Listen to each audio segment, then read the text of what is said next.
जय Shri Krishna. Vidyadham Gurukul online classes में आज क्लास 9 का हम सामाजिक विज्ञान में जो पुस्तक है राजस्थान अध्ययन की, राजस्थान का स्वतंत्रता आंदोलन एवं शौर्य परंपरा, उसका अध्याय है 5, जिसमें राजस्थान में जन जागृति व प्रजामंडल पढ़ेंगे।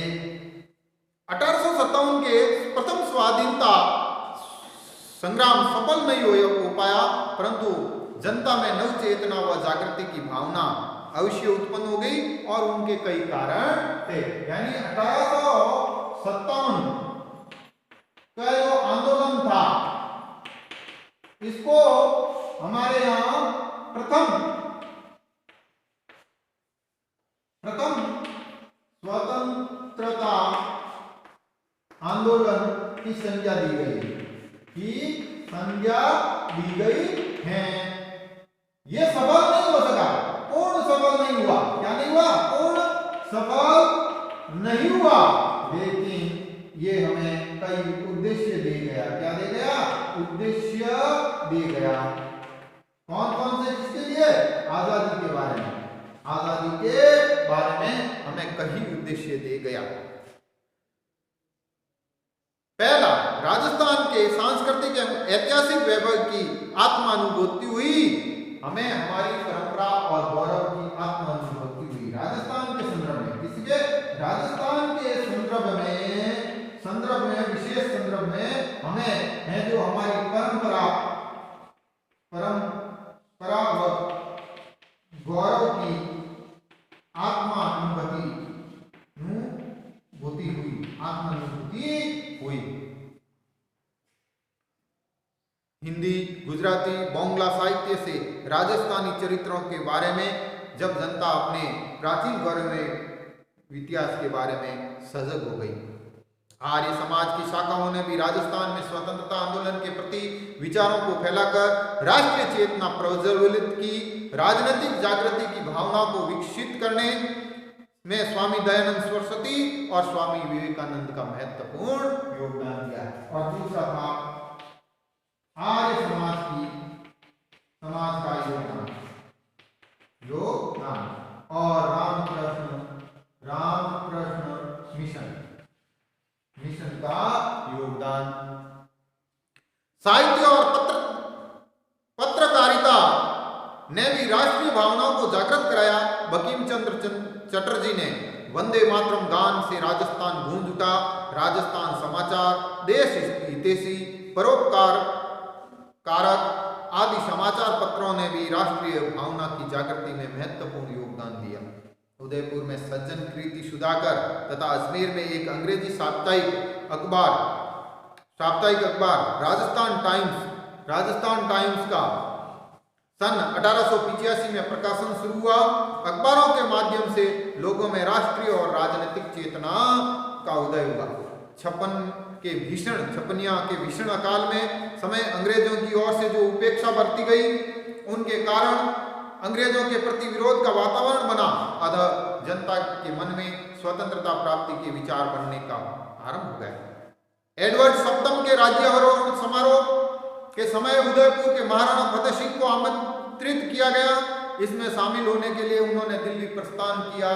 तभी उन्हें रास्ते में शाहपुरा के क्रांतिकारी केशर सिंह बारट के चेतावनी के चुंगटिया नामक एक रचना भेंट की। इसमें उन्होंने आत्मसम्मान की भावना जागृत हुई और उन्होंने दिल्ली दरबार के समारोह में शामिल न होने का निश्चय किया। महाराणा के इस कार्य से राजस्थान की जनता में एक नवचेतना की लहर दौड़ गई। अंग्रेजों की आर्थिक नीतियों के कारण राजस्थान का आर्थिक जीवन अस्त व्यस्त हो गया। बेरोजगारी की स्थिति उत्पन्न हो गई। असंतोष का वातावरण फैल गया। 1885 में भारतीय राष्ट्रीय कांग्रेस की जब स्थापना हुई, 1887 में गवर्नमेंट कॉलेज अजमेर के छात्रों ने कांग्रेस कमेटी का जब पहली बार गठन किया, आगे चलकर जनता में राष्ट्रीय भावना जागृत हुई, जो निरंतर बलवंती होती गई। और 1881 में कांग्रेस के इलाहाबाद अधिवेशन में अजमेर के गोपीनाथ माथुर, किशनलाल, हरविलास शारदा आदि राजस्थान से प्रतिनिधि बनकर जो इलाहाबाद गए। 1918 में दिल्ली में आयोजित कांग्रेस अधिवेशन में राजस्थान के कई व्यक्तियों ने भाग लिए, जिनके परिणाम स्वरूप इनका संपर्क ब्रिटिश भारत और अन्य राज्यों के नेताओं से हुआ। इस अधिवेशन के बाद गणेश शंकर विद्यार्थी, विजय सिंह पति, जमनमाल लाल बजाज, चांदकरण शारदा, गिरधर शर्मा, स्वामी नरसिंह देव सरस्वती आदि के प्रयत्नों से राजस्थान मध्य भारत सभा नामक एक राजनीतिक संस्था की स्थापना की। दिल्ली के चांदनी चौक स्थित मारवाड़ी पुस्तकालय में हुई। बाद में कांग्रेस के नागपुर अधिवेशन 1920 के समय ये कांग्रेस की सहयोगी संस्था मान ली गई। राजपूताना मध्य भारत सभा का दूसरा अधिवेशन यानी राजस्थान में जागृति लाने के लिए मध्य भारत सभा की स्थापना हुई। क्या हुई? स्थापना हुई।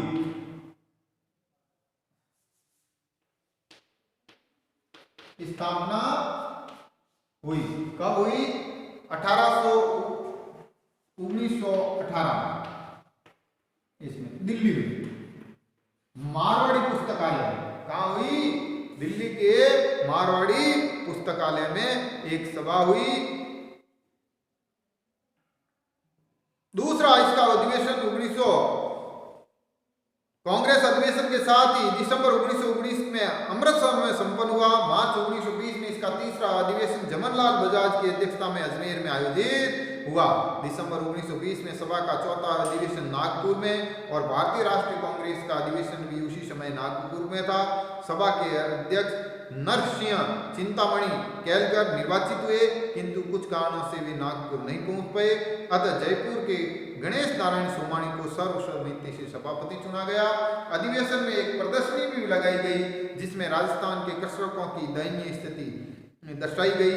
राजस्थानी जनता का आह्वान अब कांग्रेसी नेताओं तक पहुंचा। राजस्थान के नेताओं के दबाव में आकर कांग्रेस ने एक प्रस्ताव पारित किया जिसमें राजस्थान के राजाओं से यह आग्रह किया गया कि वे अपनी प्रजा के शासन में भागीदारी निभाएं। 1919 में ही वर्धा महाराष्ट्र में राजस्थान सेवा संघ की स्थापना हुई और 1919 में ही वर्धा महाराष्ट्र में राजस्थान सेवा संघ की स्थापना हुई। राजस्थान सेवा संघ की स्थापना हुई जिसमें विजय सिंह पति, रामनारायण चौधरी, हरिभाऊ किंकर ने योगदान दिया। इस संघ का मुख्य उद्देश्य जनता की समस्याओं का निवारण करना था।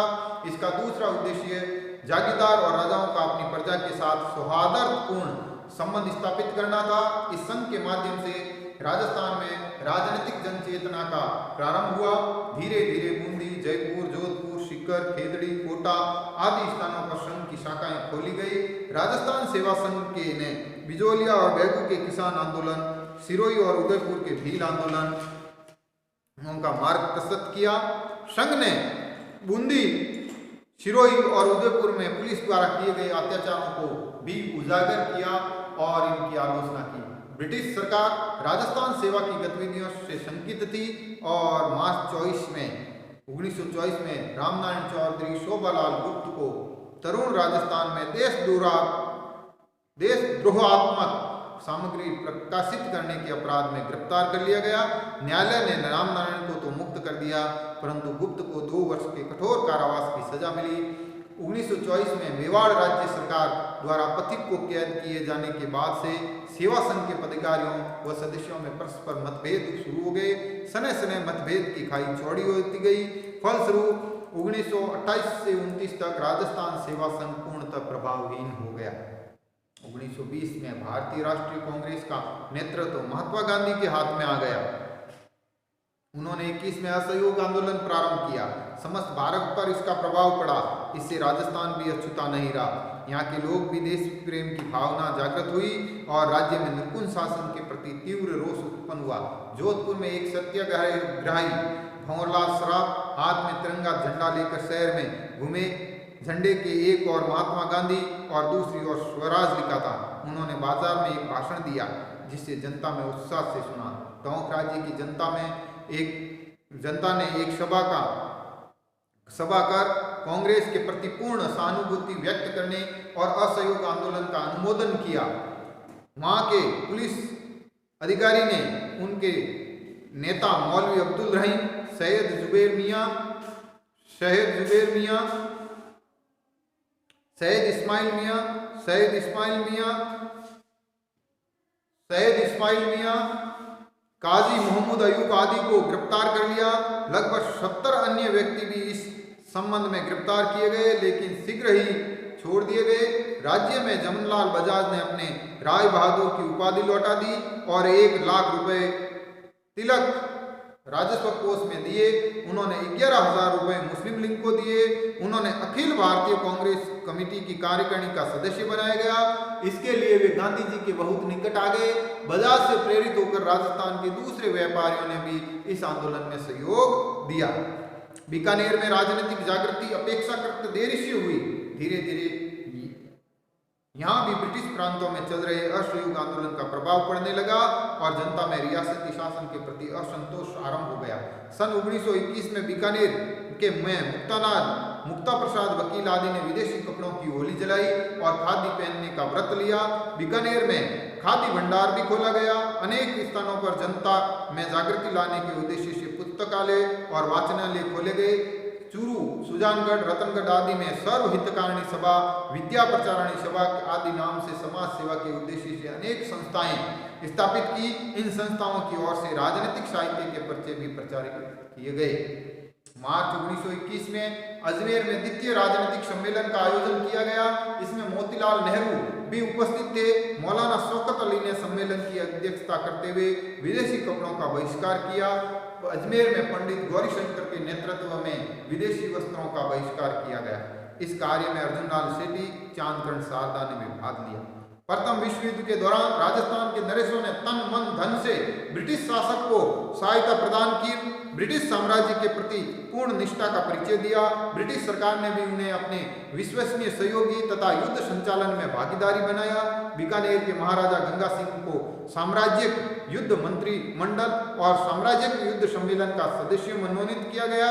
उन्हें जर्मन में संधि वार्ता में भाग लेने के लिए भारत का प्रतिनिधित्व करने हेतु पेरिस भेजा गया।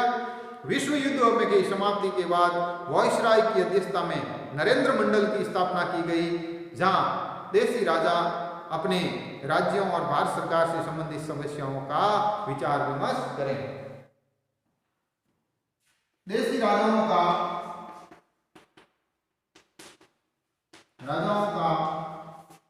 एक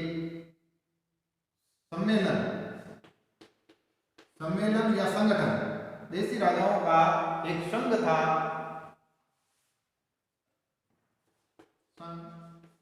जिसे नरेंद्र मंडल कहते हैं और इसकी स्थापना है जो फर्स्ट वर्ल्ड वॉर के बाद में हुई थी। कल हम इससे आगे का पढ़ेंगे।